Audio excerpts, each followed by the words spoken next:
কে আমরা আলোচনা করব কিভাবে একটি বিন্দু থেকে একটি সরলরেখার লম্ব দূরত্ব নির্ণয় করতে হয়, অর্থাৎ how to find the perpendicular distance of A line from a point.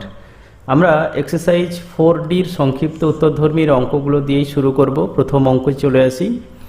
Problem number 1 বিন্দু থেকে একটি প্রদত্ত সরলরেখার সমীকরণ দিয়ে দিয়েছে, তার লম্ব দূরত্ব নির্ণয় করতে হবে এবং তার সঙ্গে লম্বটির পাদবিন্দুর স্থানাঙ্ক এবং লম্বটির সমীকরণ নির্ণয় করতে হবে। অর্থাৎ 3টি পার্ট আছে অঙ্কের। তাহলে সমাধান করা যাক।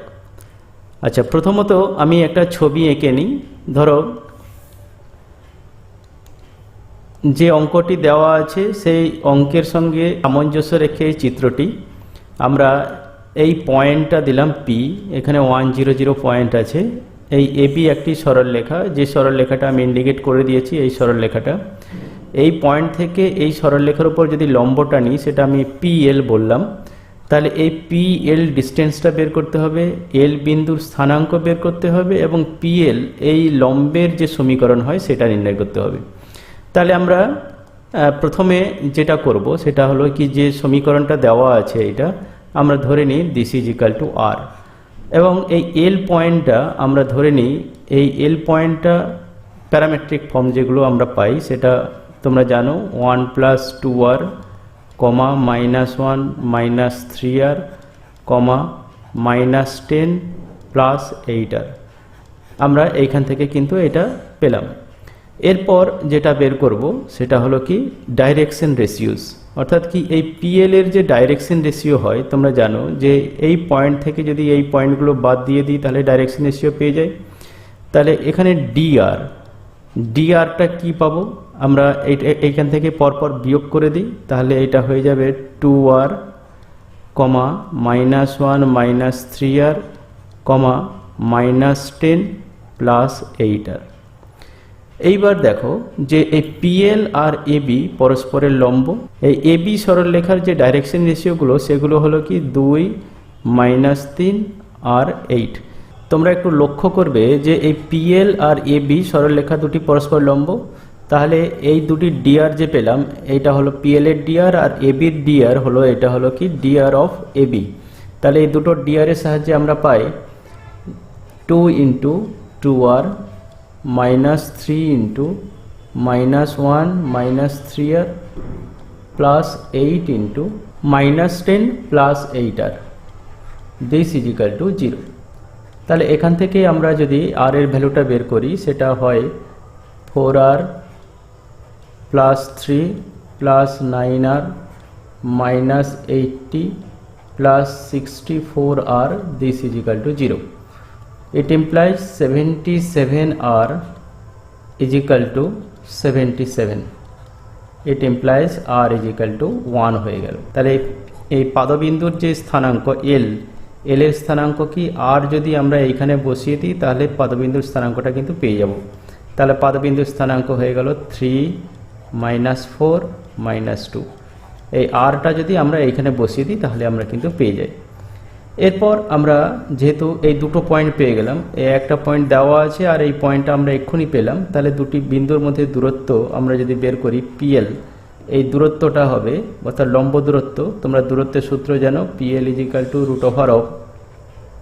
আমরা এখানে লিখতে পারি যে 3 - 1 হোল স্কোয়ার প্লাস এখানে হয়ে যাবে -4 এর হোল স্কোয়ার প্লাস -2 এর হোল স্কোয়ার। দূরত্বের সূত্র যেটা দেওয়া আছে তাহলে হয়ে গেল এটা √24 or this is equal to 2√6 একক। এরপর আমাদের যেটা বের করতে হবে যে পিএল এর সমীকরণ। তাহলে পিএল এর সমীকরণটা কি হবে, পিএল এর অর্থাৎ লম্বের সমীকরণ, পিএল এর সমীকরণ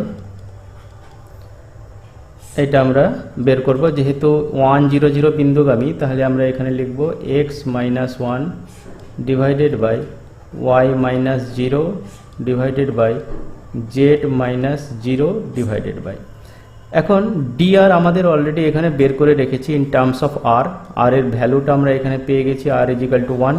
তাহলে এইখানে 1 যদি বসিয়ে দিই তাহলে ডিআরটা পেয়ে যাব। তাহলে এখানে হয়ে যাবে 2, এখানে হয়ে যাবে -4 আর এখানে হয়ে যাবে কত না -2। তাহলে আমরা নেক্সট লাইনে লিখব, it implies x - 1/1 is equal to Y by minus two is equal to Z by minus one. তাহলে এইটাই কিন্তু সমীকরণ। তাহলে আমাদের তিনটে পার্ট ছিল, আমাদের এখানে তিনটে পার্ট ছিল। প্রথমত কি এই পাদবিন্দুর স্থানাঙ্ক নির্ণয়, তারপর হলো কি লম্বের দূরত্ব কত একক, আর লম্বের সমীকরণ কি। তাহলে তিনটাই আমরা কিন্তু বের করলাম। এরপর চলে আসা যাক নেক্সট প্রবলেমে। নেক্সট প্রবলেমটি দেওয়া আছে, এখানে তিনটি পয়েন্টের কথা বলা আছে এ বি সি। এই বিন্দু থেকে বিসি এর উপর একটা লম্ব আঁকা হয়েছে। তাহলে লম্বের পাদবিন্দু যদি ডি হয় তাহলে ডি বিন্দুর স্থানাঙ্ক নির্ণয় করতে হবে। এই সমস্যাটি সমাধান করার জন্য একটা ছবির প্রয়োজন। যে প্রশ্নটি দেওয়া আছে তার সঙ্গে সামঞ্জস্য রেখে ছবিটি হলো এই একটা বিন্দু এ থেকে বিসি এর উপর একটা লম্ব টানা হলো এবং লম্বের পাদবিন্দু হলো ডি। আমাদের এই ডি বিন্দুটা কিন্তু নির্ণয় করতে হবে। তাহলে প্রথমত আমরা নির্ণয় করি বিসি সরলরেখার সমীকরণ। তোমরা জানো দুটি বিন্দু যদি দেওয়া থাকে তাহলে তার সমীকরণ হয়, আমি এই পয়েন্টটা দিয়ে পাস করছি সমীকরণটা, তাহলে লিখে ফেলি X minus zero by 2 minus zero means 2 হবে। এরপর Y plus 11 whole divided by minus 3 plus 11, এটা হয়ে যাবে 8। This is equal to Z minus 3 whole divided by minus 2। বা নেক্সট স্টেপে আমরা আরেকটু সিম্পলিফাই করব যে X by 1 this is equal to Y plus 11 by 4 this is equal to Z minus 3 by minus 1। এখন এই ডি এর যদি আমরা প্যারামেট্রিক ফর্মটা আমরা যদি নির্ণয় করি পয়েন্টটা দিস ইজ ইকাল টু আর, এটা ধরে নিতে হবে সে। তাহলে এখান থেকে যে পয়েন্টটা পাই সেই পয়েন্টটা হয়ে যাবে আর কমা 4r মাইনাস 11 কমা মাইনাস আর প্লাস 3। এরপর আমরা বের করব যে এডি এর ডাইরেকশন রেশিও। তাহলে ডাইরেকশন রেশিও অফ এডি যদি আমরা বের করি তাহলে এটা হয়ে যাবে আর মাইনাস 1 কমা 4r মাইনাস 11 কমা এটা হয়ে যাবে মাইনাস আর minus 1। D R of BC, এই ডিআর অফ বিসি অলরেডি আমাদের নির্ণয় করা আছে 1 4 মাইনাস 1। তাহলে 1 কমা 4 কমা মাইনাস 1। যেহেতু এই দুটি পরস্পর লম্ব এবং দুটি ডাইরেকশন রেশিও আছে তাহলে আমরা শর্ত জানি।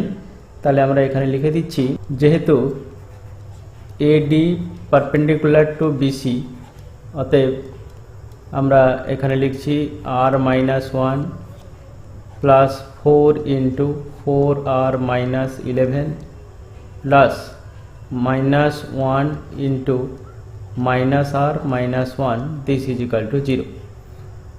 ইট implies r minus 1 plus 16r minus 44 plus r plus 1 this is equal to 0। और এখান থেকে আমরা পেয়ে যাচ্ছি r is equal to 44 by 18 this is equal to 22 by 9। তাহলে তোমরা দেখো এখানে r is equal to আমরা পেয়ে গেলাম 22 by 9। তাহলে এই r এর ভ্যালুটা যদি আমরা এখানে বসিয়ে দিই তাহলে লম্বের পাদবিন্দুটা পেয়ে যাব।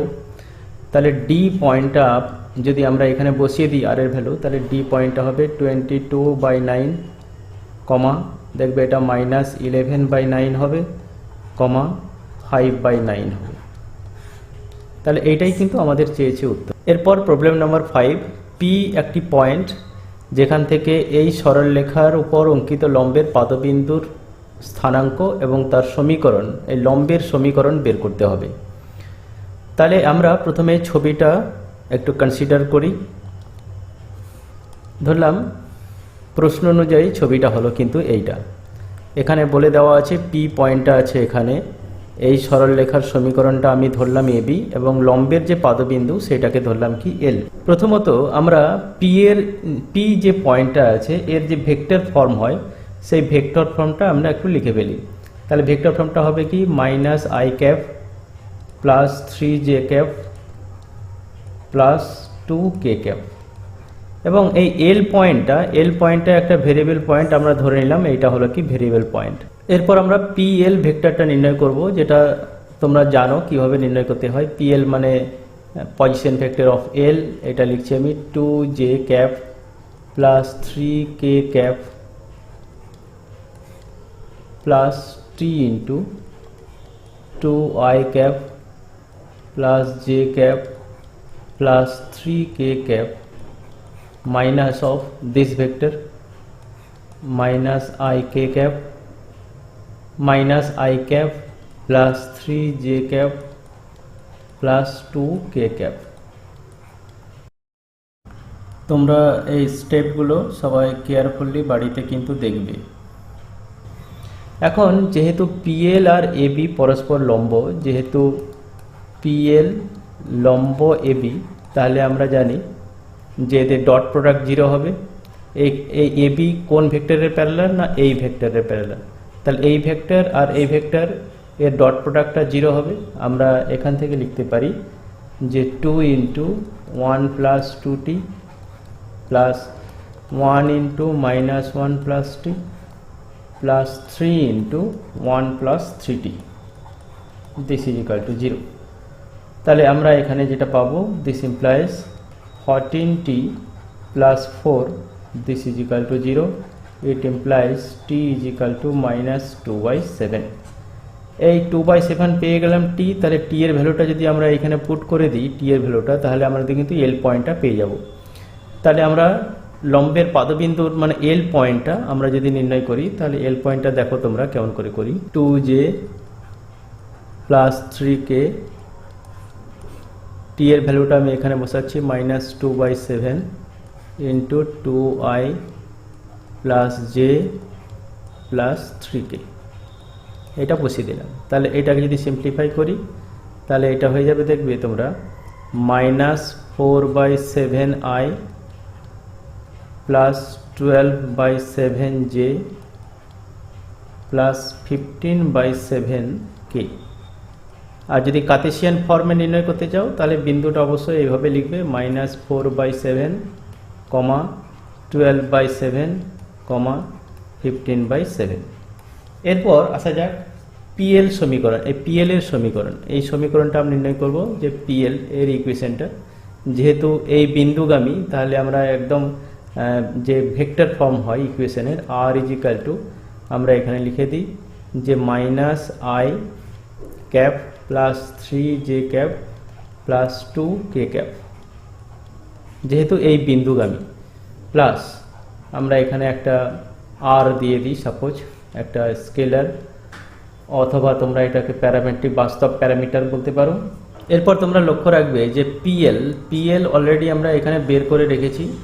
তাহলে এখানে যদি t এর ভ্যালুটা আমরা বসিয়ে দিই t = -2/7, তাহলে আমরা PLটা পেয়ে যাই। তাহলে এই PL লম্ব কোন ভেক্টরের প্যারালাল, তাহলে আমরা সেটা পেয়ে যাব, সেটা এখানে বসাবো। তাহলে তোমরা একটু লক্ষ্য রাখো যে t = -2/7 যদি আমি এখানে বসাই, তাহলে এইটা হয়ে যাবে 3/7 i cap। যদি এইখানে বসাই, তাহলে এটা হয়ে যাবে -9/7 j cap প্লাস, এবার যদি এইখানে বসাই, তাহলে এটা হয়ে যাবে 1/7 k cap। তাহলে এইটাই হয়ে যাবে আমাদের PL এর সমীকরণ। এরপর প্রবলেম নাম্বার 6, দুটি বিন্দু দিয়ে দেওয়া আছে, A বিন্দু আর B বিন্দু। এখন C বিন্দু থেকে এই AB বিন্দু সংযোগ সরলরেখার উপর একটা লম্ব আঁকতে হবে, যেটা D বিন্দুতে ছেদ করেছে AB কে। তাহলে আমরা প্রথমে D বিন্দুর স্থানাঙ্ক নির্ণয় করব এবং CD লম্বের সমীকরণ বের করব। তাহলে প্রশ্ন অনুযায়ী ছবিটা একটু ধরে নেওয়া যাক। এই হলো চিত্র। এখানে C পয়েন্টটা তোমরা দেখো, C পয়েন্টটা এখানে দিয়ে দেওয়া আছে, C পয়েন্টটা এটা আমরা এখানে লিখলাম। এরপর A আর B দুটি পয়েন্ট এখানে দিলাম, এবং ডিটা হলো কি লম্বের পাদবিন্দু, C বিন্দু থেকে AB সরলরেখার উপর লম্বের পাদবিন্দু। তাহলে আমাদের D বিন্দুর স্থানাঙ্ক নির্ণয় করতে হবে এবং CD এই লম্বের সমীকরণ বের করতে হবে। প্রথমে আমরা এই AB সরলরেখার সমীকরণটা আমরা বের করে ফেলি। AB তোমরা জানো নিশ্চয়ই যে দুটি বিন্দু দেওয়া আছে, তাহলে সমীকরণ নির্ণয় করতে হবে এইরকমভাবে x - 0/-3 = y - 6 whole divided by -12 z + 9 whole divided by 12, or it implies x by, আমরা আরেকটু সিম্পলিফাই করছি, 1 = y - 6/4 = z + 9 whole divided by -4। কি করে পেলাম না, এই পয়েন্ট দিয়ে যাচ্ছে সেই জন্য উপরে পয়েন্টটা লিখলাম আর এইটা থেকে এটা বাদ দিলাম। তাহলে সব ক্ষেত্রে আমরা নিচে এই স্ট্রেট লাইনের ডিরেকশন রেশিওগুলো পেয়ে গেলাম। তাহলে এটা হলো সমীকরণ, ধরে নিলাম দিস ইজ ইকুয়াল টু আর। যে কোনো একটা প্যারামেট্রিক ফর্ম আমাদের এখানে ধরতে হবে। আমি ধরে নিলাম ডি পয়েন্টটা হয়ে গেল আর কমা 6 প্লাস 4r কমা -9 মাইনাস 4r। এরপর আমরা বের করব কি dr of direction ratio of CD. Direction of CD নির্ণয় করার পদ্ধতি তোমরা জানো যে এইটা থেকে এইটা বাদ কিংবা এইটা থেকে এইটা বাদ, যে কোনো একটা বাদ দিলেই হবে। তাহলে আমরা এখানে ডিরেকশন রেশিও অফ সিডি যদি বের করি তাহলে ডি মাইনাস সি এটা বের করব। তাহলে r minus 7 4r plus 2 comma minus 4r minus 8। এরপর অলরেডি আমাদের বের করানো আছে যে ডিআর অফ এ বি, এইটা আমাদের জানা আছে। ডিআর অফ এ বি হলো 1 4 মাইনাস 4। এখন যেহেতু সিডি এই সরলরেখাটি এ বির উপরে লম্ব, তাহলে আমরা এই দুটো ডিরেকশন রেশিওর সাহায্যে পাই 1 into R minus 7 plus 4 into 4r plus 2 minus 4 into minus 4r minus 8 this is equal to 0। তাহলে এখানে আমরা একটু যদি সিম্পলিফাই করি,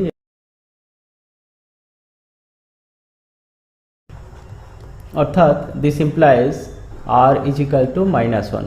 তাহলে r এই ভ্যালুটা যদি আমরা এইখানে বসিয়ে দিই, এইখানে যদি বসিয়ে দিই r এর এই ভ্যালুটা, তাহলে আমরা লম্বের পাদবিন্দুর স্থানাঙ্কটা পেয়ে যাব। তাহলে আমরা ডি এই পয়েন্টটা আমরা কিন্তু এখানে পেয়ে যাব। ডি পয়েন্টটা যদি বসিয়ে দিই তাহলে তোমরা দেখবে এখানে -1 2 -5 হবে, অর্থাৎ কি এই পয়েন্ট এই আর ইজিক্যাল টু এইখানে বসিয়ে দেবে। এরপর আমরা বের করব এই সিডির সমীকরণ, এই লম্বের সমীকরণ। তো আসা যাক,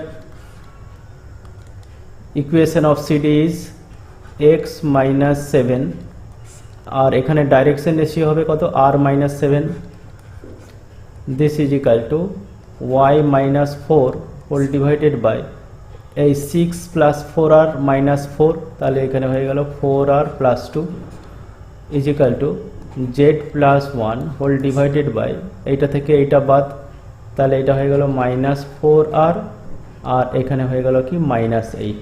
তাহলে এইবার r এর ভ্যালু তো আমরা এখানে জানি, তাহলে সেইটা যদি এখানে বসিয়ে দিই, it implies x minus 7 whole divided by minus 8 is equal to y minus 4 whole divided by, এখানে যদি -1 বসাও তাহলে এখানে হয়ে যাবে কত -2, this is equal to z plus 1 whole divided by এটা হয়ে যাবে কত -4। It implies x minus 7 whole divided by 4 is equal to y minus 4 whole divided by 1 is equal to z plus 1 whole divided by 2। তাহলে এইটাই হলো কি required equation of CD. তাহলে আমরা এখানে দুটি উত্তর পেলাম, একটা হলো কি ডি পাদবিন্দুর স্থানাঙ্ক আর একটা হলো কি সিডি লম্বের সমীকরণ, যেটা হলো এইটা। এটা হলো লম্বের সমীকরণ আর এইটা হলো কি লম্বের পাদবিন্দু।